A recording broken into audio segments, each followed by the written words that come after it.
ताई मॅडम, लईच पळवलं का हो त्या सुमींना? पळवलेलंच दिसतंय.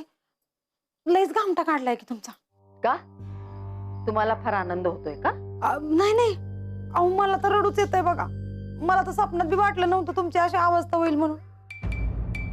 असं कसं झालं हो ताई मॅडम? या संख्ये गुरुजीमुळे झालंय सगळं. अहो मी काहीच नाही केलं.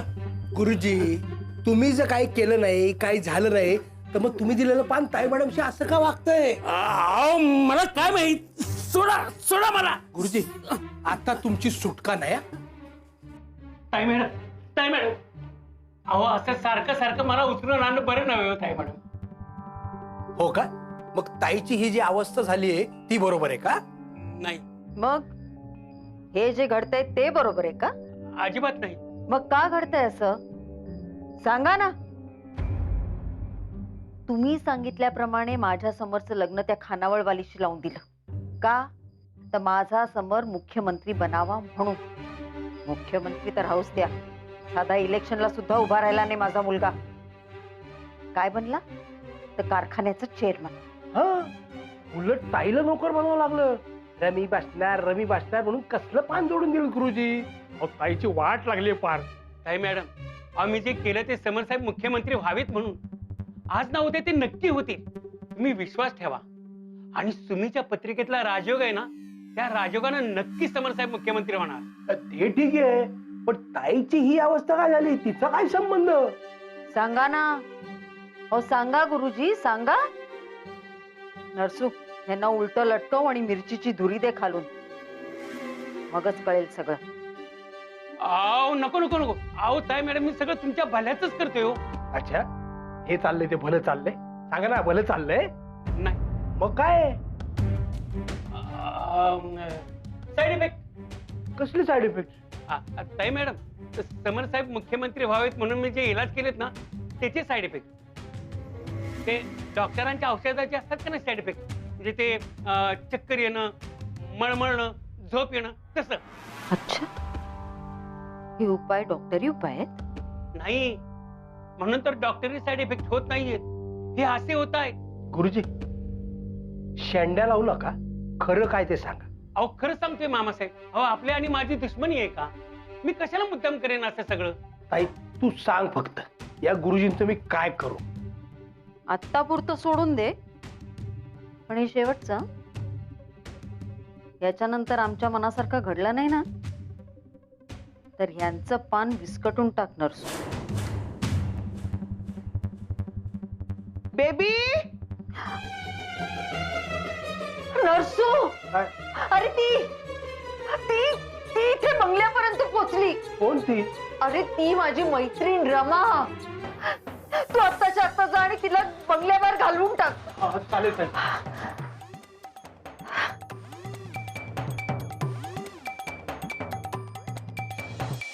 Baby, baby. येईल येईल. आज कसं काय येणं केलं? अहो मला तिच्यासारखी कोणीतरी बाजारात दिसली. आव कसं शक्य आहे? ताई मॅडम तर वरती खोलीमध्ये आहेत त्यांच्या. मी आत्ताच वरनं खाली आलो ना. नाही हो, ती बेबीच होती. तुमच्या सूनबाई बरोबर सायकलवर होती. सायकल? आणि ताई मॅडम कसं शक्य आहे? तुमचा काहीतरी गैरसमज होतोय. माझी नजर अशी धोका देणारच नाही. बोलवा बेबीला खाली. Baby, baby. नाही नाही नाही नाही, एक मिनिट. ताई मॅडम फार कामात आहेत. तुम्ही 2 दिवसांनी येता का? नाही, मी बेबीला भेटल्याशिवाय जाणार नाही. बोलवा तिला खाली. नक्की तीच होती बाजारात. आणि सायकल कधीपासून चालवायला लागली ती? सायकल? नाही नाही, ताई मॅडम इथेच आहेत, कुठेच गेले नव्हते बाहेर. मग बोलवा ना. नरसिंगराव, अहो बोलवा म्हणते तर बोलवा ना. अहो त्या दोघी मैत्रिणी आहेत, त्या बघून घेतील त्यांचं ते. तुम्ही बोलवा अनुराधाला. हा बोलवा. मला बेबीची काळजी वाटते. तिची भेट घेतल्याशिवाय मी जाणार नाही. का मी जाऊ वरती? नाही नाही नको नको, तुम्ही नको. मी सांगतो ना. मी ताई ताई, अगं या म्हणतात तुला भेटल्याशिवाय जाणारच नाही. ताई.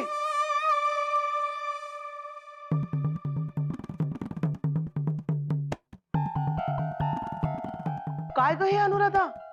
बघा, मी म्हंटल होतं ना, बेबीच होती ती. हो, मीच होती ती. मी एवढ्या हाका मारत होते, थांबली का नाहीस मग? हो कधी मला कशा नाही ऐकू आल्या? चहाचे पैसे पण बुडवलेस त्या बिचाराचे.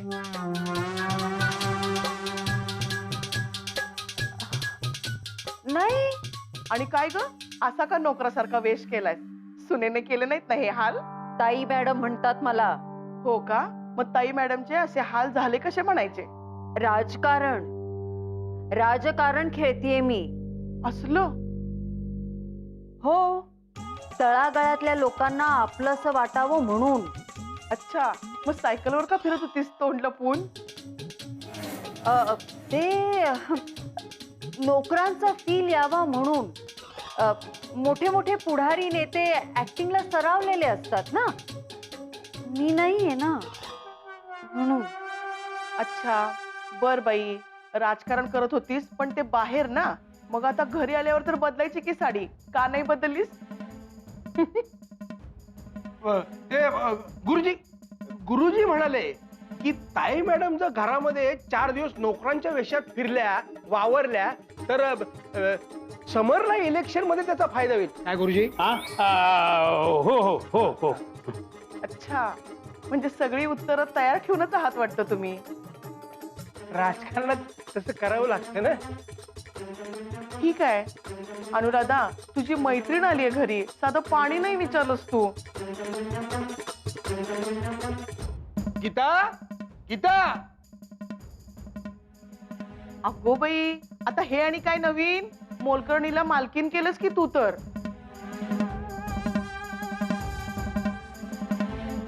ते चहा सांगायचा होता ना मैत्रिणीसाठी तुमच्या, म्हणून ते. गीता, जा पाहुण्यांना चहा आण. मामासाहेब, गीताताई मालकीण आहेत ह्या घराच्या, त्या कशा आणतील पाणी? ते नोकरांची सुखदुःख समजावीत ना, म्हणून चाललंय हे सगळं. ताईचं राजकारण जरा वेगळंच आहे नाही? पण काय मस्त राजकारण खेळतेस ताई तू, वा वा. हो, ते दिसतंयच. सूनबाईंनी चांगलंच राजकारणाला लावलेलं दिसतंय. थांब हं. मी बघते जरा चहा पाण्याचं. चला मी बी येते.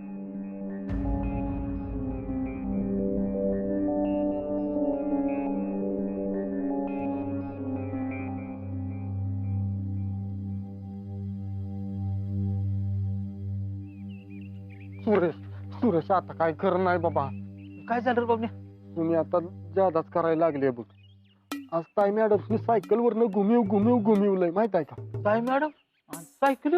होय, तुम्ही आज ताई मॅडम सायकल चालवायला लावली, बाजारातनं घुमिवलं. ताई मॅडम इथं आल्या का नाही तेव्हा अशा घामानं डबडबल्या होत्या अरे पाक. सुरेश, ताई मॅडम त्यांच्या घामाच्या थेंबाचा बदला घेणार. कर किर काहीतरी सुरेश. आणि आता 4 दिवसानं काय होईल का नाही त्याचा असा विचार पण करू वाटत ना मला. बाबन्या, हे सगळं सुमीच्या अंगलट येणार आहे बरं का. तिला काहीतरी करून समजावायला पाहिजे बघ. अरे पण समजून सांगणार कोण? आता बाप म्हणून माझंच कर्तव्य, पण सुमी करते ते बी बरोबर आहे. पण या सगळ्या गोळात सुमीने मन दुखवून ऐकूनाचं बघ. आता काय राहिलंय तेव्हा? ताई मॅडमचं मन दुखावलंय. तू समजावून सांग सुमीला. हाय का सुरेश? आता बापाचं कर्तव्य आहे तुझं म्हणलास, मी सांगतो ना, आता माझ्यावर ढकलतीस होय. तू बोल अगोदर, मग मी बोलतो. नाही तू सांग. हाय का बारक्या पोरागतच करतोय. गुरुजी थांबा की गुरुजी. गुरुजी, अहो काहीतरी करा ना गुरुजी. काय? अहो आमच्या सुमीचं ग्रह बघा आणि जरा शांत करा ना तिला. तुम्हीचे ग्रह परफेक्ट सरळ आहेत. ताई मॅडमचे ग्रह फिरलेत आणि मी आता जर जरा वेळ जरी थांबलो ना तर माझे ग्रह फिरतील. चला ये तुम्ही. नाही गुरुजी थांबा की. काही करा माहित आहे का बघा, मग आता सुमीचं ग्रह समजा हित आहे की, तर थोडस बाजूला ढकलून लावा.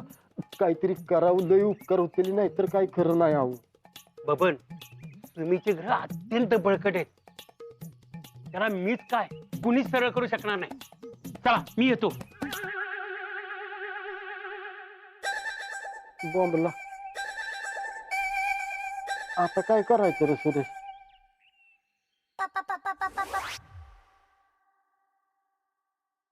ताई मॅडम, अहो ज्या मैत्रिणींसमोर आतापर्यंत टेचात मिरवला त्या मैत्रिणींसमोरच मोलकरीण बनायची वेळ आली. अशी कशी वेळ आली मग तुमच्यावर? मला तर बाई तुमचा हाल अजिबात बघवणं झालं. खरं सांगू का, मला तर बाई जीवच द्यावा असं वाटतोय. दे दे, एवढंच वाटतंय ना तर देऊन टाक जीव. तसं नाही, मला तसं वाटतंय फक्त. खरं खरं नाही. नको असं काय करू. अगं राग आला म्हणून काय जीव वगैरे घेतेस की काय? अगं तू मोलकरीण झालीस म्हणून मी कुणाला कधीही काहीही सांगणार नाही. हे गुपित फक्त तुझ्यात आणि माझ्यात. अगोदरच तुझ्या इज्जतीची इतकी पिसं निघाल्यात, त्यात मी आणखी कशाला काढेन ग? शेवटी तू माझी बालमैत्रीण आहेस. रमा, तू जरा शांत बसतेस का? अच्छा, म्हणजे हेही तुझं नाटकच होतोय. मला वाटलं जीव बीव घेतीस की काय.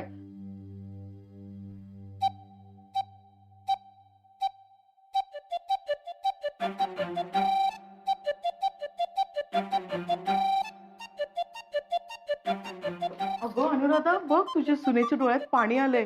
तुझे हाल बघवत नाहीयेत तिला. नाही नाही, ते कांदा कापला ना की तिच्या डोळ्यात पाणी येतं. मी काय म्हणते, आपण सासूबाईंचं डोकं न खाता बाहेर जाऊन बसूया का? हा, त्यांना पाहुण्यांना पोहे करायचे आहेत. काय अनुराधा पोहे करणार? मला वाटलं नोकर बनवतायत. काय ग अनुराधा? नाही नाही, म्हणजे ते नोकराचा फील यावा म्हणून ताई पोहे बनवते. राजकारणात असं करावंच लागतं ना. वा ताई वा, काय राजकारण खेळतेस वा. नरसू, तुम्ही सगळे जरा बाहेर जाऊन बसता का? हा, आपण सगळेजण बाहेर जाऊन बसूया, नाही तर पोहे कुणाला मिळणार नाहीत. हा, हो चला चला. आणि अनुराधा, थोडे शेंगदाणे जास्तच घाला त्याच्यात. मला तसेच पोहे आवडतात.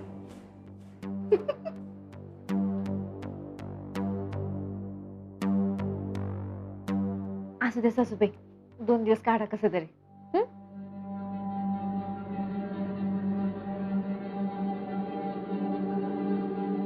नरसू, तिला 3 लाख रुपये कोणी दिले ना ते शोधून काढ. ही सालपट काढायच्यात मला. हो ताई, शोध सुरू आहे. अगं पण त्याच्या आधी तुझ्या या मैत्रिणीला आपण घराबाहेर काढूया ना. म्हणजे तुला कशी सारखी म्हणते बेबी बेबी बेबी. तिला तर विष घालून मारावं असं वाटतंय मला. पण त्याआधी 3 लाख देणाऱ्याला शोधून काढतो. हो ताई, काढतो, लगेच काढतो.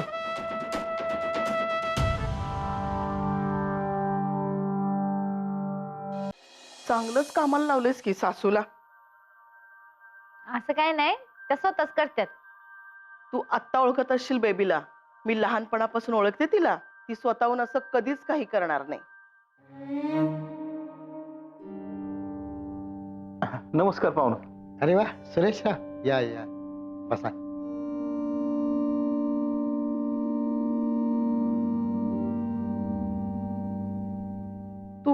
तुम्हाला कुठेतरी पाहिलंय मी. अहो सुमनचे वडील आहेत हे. हा, आत्ता आलं लक्षात. लग्नात ते टॉवेल बनियनवर होते ना, त्यामुळे लक्षात नाही आलं. तात्या, हे तर कसं काय? मला तुझ्या संग बोलायचंय सुमे. थांबा, सासूबाई चहा पाव आणता काय? मी त्यांना तुमच्या वाटणीचं पण सांगून येते. हा, मग बोलूया.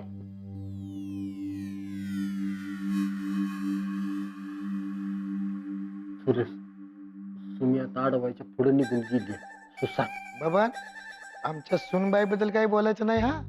नाही नाही, मी चांगलं म्हणत होतो तिला. आज नाही का टॉवेल बनियन? आत्ता बोललात, पण सुमन देखत बोलू नका हा. हो, तेही खरंच आहे म्हणा. अनुराधाचे काय हाल केले ते पाहते ना मी. दिसतच आहे. मामासाहेब, अहो आधी पाहुण्यांना घेऊ द्या की. पाहुण्यांसाठी केल्यात सासूबाईंनी. बबन, तात्या घ्या.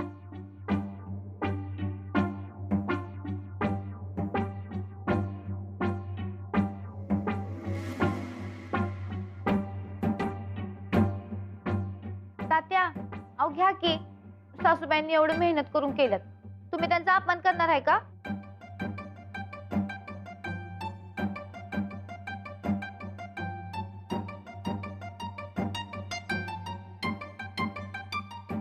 खावा आता.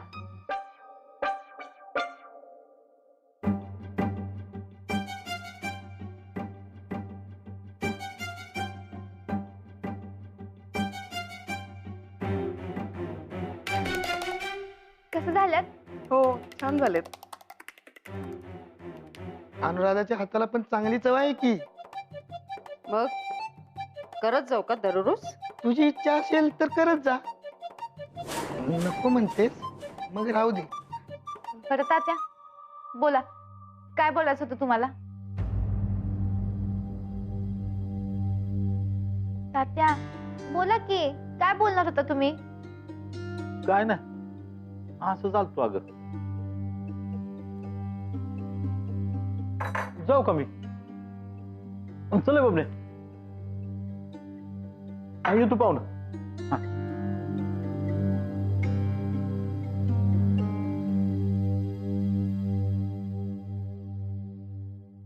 काय बका बका खात होता हा माणूस. फक्त पोहे खायला आला होता की काय? शी.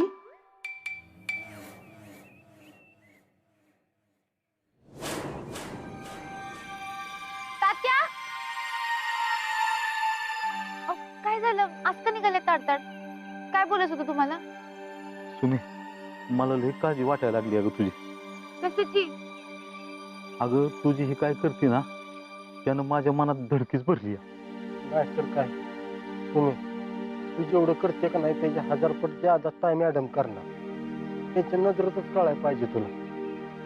आता 2 दिवसानं काय होणार आहे त्याचा विचार कर दे. तात्या, तुम्ही एकदा एखादं काम मनावर घेतलं तर तिथे निम्यातनं सोडत नाही. आता 4 दिवस असंच होणार. तुम्ही विश्वास ठेवा माझ्यावर, काय होणार नाही. आता मी तर काय बोलू बाई, आता काळजी घे स्वतःची म्हणजे झालं. चल रे बाबा.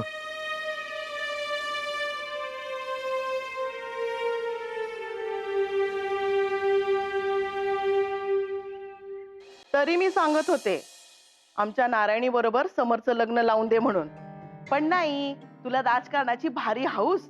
आता केवढ्याला पडतंय? विचार न करता अशा फाटक्या माणसांची सोयरीक जुळवलीस आणि आता तीच फाटकी माणसं येत आहेत पाहुणचाराला.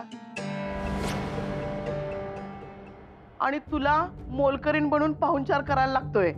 काही नाही ग, अशी माणसं श्रीमंती बघतात आणि आपल्या मुली श्रीमंतांघरी देतात. फक्त पोहे खायला हा माणूस मुलीच्या सासरी येतो म्हणजे कमाल आहे नी.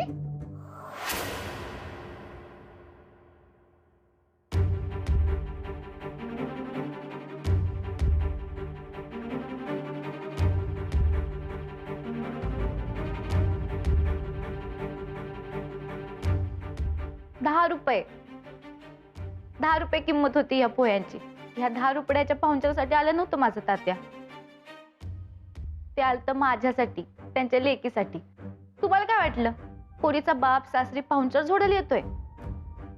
नाही सासूबाई, पाहुणचार झोडायला नाही. बाप येतो तो पोरीच्या काळजीनं. फारक्यापणापासून आई बाप आपल्या पोरीला दिवस रात्र हाताच्या फोडासारखं जपतात. चांगलं 20-25 वर्ष घाम गाळत, लाखानं पैसे खर्च करत तिला लहानाची मोठी करून तुमच्यासारख्याच्याच घरात देतात. ते काय कुठला हिशोब बघून देत नाहीत का कुठला पाहुणचार झोडायचा म्हणून देत नाहीत. आम्हा पोरीनं जन्म देण्यापासनं ते आमचं लग्न होऊस्तोवर एका बापाला किती खर्च असतोय त्याचा हिशोब मांडलाय तुम्ही कधी? नसला मांडला तर तो मांडा, म्हणजे तुम्हाला कळेल तुमच्या पाहुणचाराची किंमत. अहो, जो बाप आपल्या आयुष्यभराच्या मेहनतीचं फळ मोठ्या मनानं तुम्हाला दान म्हणून देतोय, त्याचा जीव तुमच्या दीरदमडीच्या पाहुणचारात कसा अडकत? आईबापाचा जीव अडकलेला असतोय तो आपल्या पोरीत.